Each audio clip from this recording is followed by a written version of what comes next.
대공황 당시 위생은 어땠을까? 대부분의 사람들이 1929년부터 1939년까지의 대공황을 생각할 때 더럽고 정돈되지 않은 거리와 집을 떠올립니다. 결국 가난은 종종 불결한 위생과 함께 다니기 마련입니다. 하지만 대공황이 그렇게 진행되지는 않았습니다. 경제가 엉망이었지만 역사학자들은 신체 위생을 유지하고 집을 깨끗하게 하는 것이 이 시기의 자존심의 상징이었음을 설명합니다. 대공황 당시의 위생 상태에 대해 좀 더 깊이 알아보겠습니다. 대공황 동안 비누는 사용 가능했는가? 위생을 유지하는 데 필요한 주요 제품인 비누는 대공황 동안 널리 사용 가능했습니다. 사실 비누는 매우 저렴해서 거의 모든 사람이 구매할 수 있었습니다. 1930년대에는 이 위생 제품을 제조하는 회사들이 광고에 많은 투자를 했습니다. 흥미롭게도 이들은 솝 오페라라는 개념을 만들어냈습니다. 이는 주로 여성 관객을 겨냥한 드라마 형식의 오락이었습니다. 당시 여성들은 주로 집에서 청소를 담당하고 있었기 때문에 솝 오페라는 다양한 청소 제품을 광고하여 여성들에게 인식을 높이려 했습니다. 비누를 구매할 수 없는 사람들은 집에서 쉽게 만들 수 있었습니다.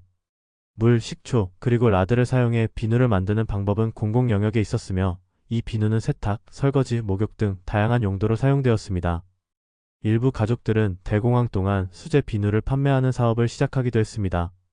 대공황 동안 사람들은 어떻게 구강 위생을 관리했는가? 이 시기에 칫솔은 더 저렴해졌고 피로는 발명의 어머니라는 말이 입증되었습니다. 1938년 이전에는 칫솔이 단순히 사람들의 치아에 문지르는 막대기였습니다. 그러나 그해 튜폰트 네무르 두판트 디 니모즈에서 나일론 브리슬로 만들어진 칫솔이 등장하였고 닥터 웨스트의 기적의 칫솔이라는 브랜드명으로 판매되었습니다. 이 칫솔은 전통적인 칫솔보다 더 효과적으로 치아를 청소할 수 있었고 가격도 저렴했습니다. 광고업체들은 이를 구강 위생에 더 나은 솔루션으로 홍보하며 몇 달 만에 인기를 얻었습니다. 제2차 세계대전 중 병사들은 무료 칫솔을 받았고 그들이 집으로 돌아올 때 가족들에게 유용한 도구를 소개했습니다. 구강 위생은 대공황 동안 문제가 되지 않았습니다. 여전히 양치질에 관해 이야기하자면 나쁜 입냄새는 대공황 동안 심각한 문제였습니다. 신선한 입냄새가 없으면 특히 여성들은 외로운 톡신 생활을 해야 했습니다. 이는 사회생활에 영향을 미칠 뿐만 아니라 취업 기회에도 악영향을 미쳤습니다. 대공황 동안 여성들은 어떻게 적절한 위생을 유지했는가? 1930년대의 위생 상태는 크게 개선되었습니다. 오랫동안 생리혈을 흡수하기 위해 탐폰이 사용되었습니다. 고대 그리스에서는 섬유나 양모로 만든 탐폰을 사용했습니다. 그러나 1920년대에는 코텍스 생리대가 등장하여 여성 위생을 증진시켰습니다. 이는 헝겊보다 훨씬 더 나은 솔루션으로 널리 받아들여졌습니다.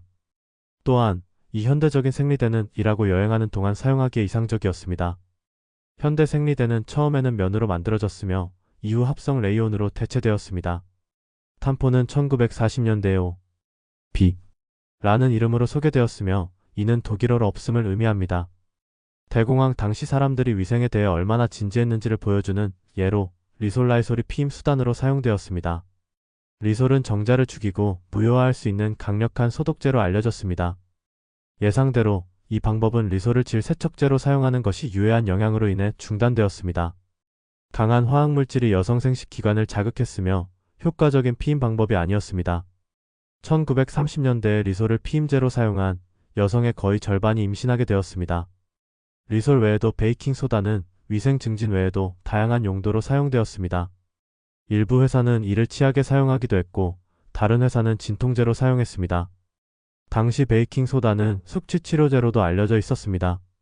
대공황 동안 남성들은 어떻게 적절한 위생을 유지했는가?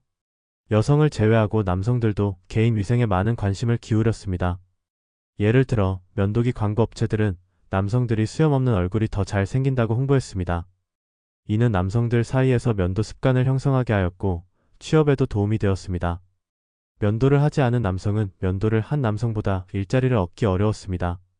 실업률이 급증하던 시기에 대부분의 남성들은 생계를 유지하기 위해 할 수 있는 모든 것을 했습니다. 면도기가 인기를 끌면서 시크식는 더 빠르고 효과적인 전기 면도기를 소개했습니다.